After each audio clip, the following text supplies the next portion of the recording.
हमारे दादा अपनी आदत छोड़ नहीं पाते हैं, वो वहां से बैठे बैठे कमेंट कर रहे हैं परिवारवाद की। मैं जरा समझा देता हूँ। आज विपक्ष की जो हालत होगी ना, इसकी सबसे दोषी कांग्रेस पार्टी है। कांग्रेस को एक अच्छा विपक्ष बनने का बहुत बड़ा अवसर मिला, उस दायित्व को निभाने में भी पूरी तरह विफल गए। और मैं हमेशा चाहता हूँ कि देश को एक स्वस्थ अच्छे विपक्ष की बहुत जरूरत है। और जब खुद विफल हो गए तो विपक्ष में और भी होनहार लोग हैं, उनको भी उभरने नहीं दिया। अब हालत देखिए, हमारे खरगे जी इस सदन से उस सदन शिफ्ट हो गए। गुलाम नबी जी तो पार्टी से ही शिफ्ट कर गए। एक ही प्रोडक्ट बार बार लॉन्च करने के चक्कर में कांग्रेस की दुकान ताला लगने की नौबत आ गई। ये सब परिवारवाद के भेंट चढ़ गए। वरना ये समय था संसद में रहने का, लेकिन परिवारवाद की सेवा तो करनी पड़ती है। न राजनाथ जी की कोई पॉलिटिकल पार्टी है, न अमित शाह की कोई पॉलिटिकल पार्टी है। अपने परिवार के बाहर देखने की तैयारी नहीं। दादा थैंक यू, ये विषय कभी बोलता नहीं था, आज बोल दिया मैंने। आदरणीय अध्यक्ष जी, आज विपक्ष की जो हालत होगी ना, इसकी सबसे दोषी कांग्रेस पार्टी है।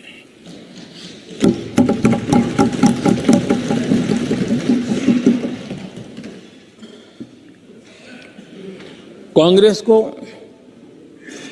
एक अच्छा विपक्ष बनने का बहुत बड़ा अवसर मिला, और 10 साल कम नहीं होते, लेकिन 10 साल में उस दायित्व को निभाने में भी वे पूरी तरह विफल गए। और जब खुद विफल हो गए तो विपक्ष में और भी होनहार लोग हैं, उनको भी उभरने नहीं दिया, क्योंकि फिर मामला और गड़बड़ हो जाए। इसलिए हर बार यही करते रहे कि और भी विपक्ष के जो तेजस्वी लोग हैं उनको दबा दिया जाए। हाउस में कई यंग हमारे माननीय सांसदगण हैं, उत्साह भी उमंग भी है, लेकिन अगर वो बोलें, उनकी छवि उभर जाए, तो शायद किसी की छवि बहुत दब जाए। उस चिंता में इस यंग जनरेशन को मौका न मिले, हाउस को ही चलने नहीं दिए गए। यानी एक प्रकार से इतना बड़ा नुकसान कर दिया है, खुद का भी, विपक्ष का भी, संसद का भी और देश का भी। और इसलिए, और मैं हमेशा चाहता हूं कि देश को एक स्वस्थ अच्छे विपक्ष की बहुत जरूरत है।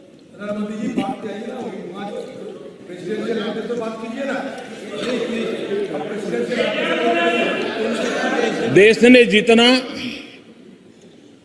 परिवारवाद का खामियाजा उठाया है,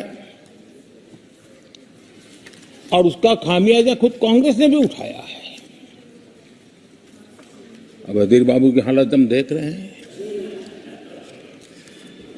वरना ये समय था संसद में रहने का, लेकिन परिवारवाद की सेवा तो करनी पड़ती है।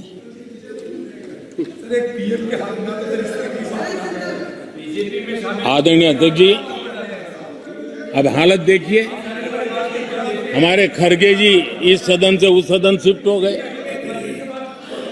और गुलाम नबी जी तो पार्टी से ही शिफ्ट कर गए। ये सब परिवारवाद के भेंट चढ़ गए। एक ही प्रोडक्ट बार बार लॉन्च करने के चक्कर में कांग्रेस की दुकान ताला लगने की नौबत आ गई है। और ये दुकान हम नहीं कह रहे, आप लोग कह रहे हैं। आप लोग कहते हैं दुकान खोली है, सब जगह पे बोलते हैं, दुकान को ताला लगने की बात आई। दुकान बंद करने की ऐलान हो रहे हैं। यहां हमारे दादा अपनी आदत छोड़ नहीं पाते हैं, वो वहां से बैठे बैठे कमेंट कर रहे हैं परिवारवाद की। मैं जरा समझा देता हूं। आज माफ करना अध्यक्ष महोदय, मैं जरा समय ले रहा हूं। आज हम किस परिवारवाद की चर्चा करते हैं? अगर किसी परिवार में अपने बलबूते पर जन समर्थन से एक से अधिक अनेक लोग अगर राजनीतिक क्षेत्र में भी प्रगति करते हैं, उसको हमने कभी परिवारवाद नहीं कहा है। हम परिवारवाद की चर्चा वो करते हैं जो पार्टी परिवार चलाता है, जो पार्टी परिवार के लोगों को प्राथमिकता देती है, जो पार्टी के सारे निर्णय परिवार के लोग ही करते हैं, वो परिवारवाद है।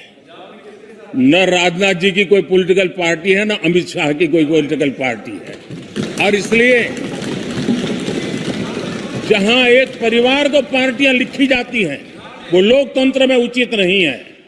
लोकतंत्र में पार्टी अनेक एक परिवार के 10 लोग राजनीति में आए, कुछ बुरा नहीं है।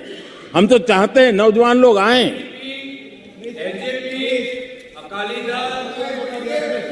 हम भी चाहते हैं ये इसकी चर्चा करिए। हमारे साथ आपके साथ मेरा विषय नहीं है। देश के लोकतंत्र के लिए परिवारवादी राजनीति, पारिवारिक पार्टियों की राजनीति, ये हम सबकी चिंता का विषय होना चाहिए।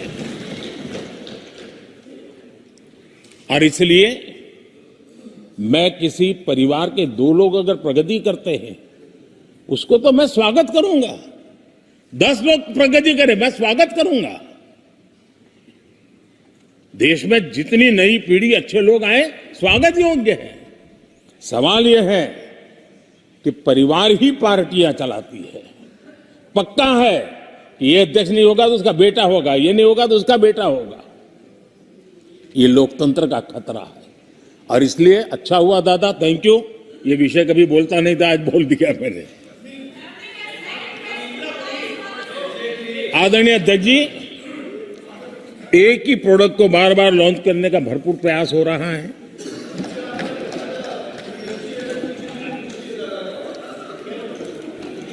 आदरणीय अध्यक्ष जी, कांग्रेस एक परिवार में उलझ गई है।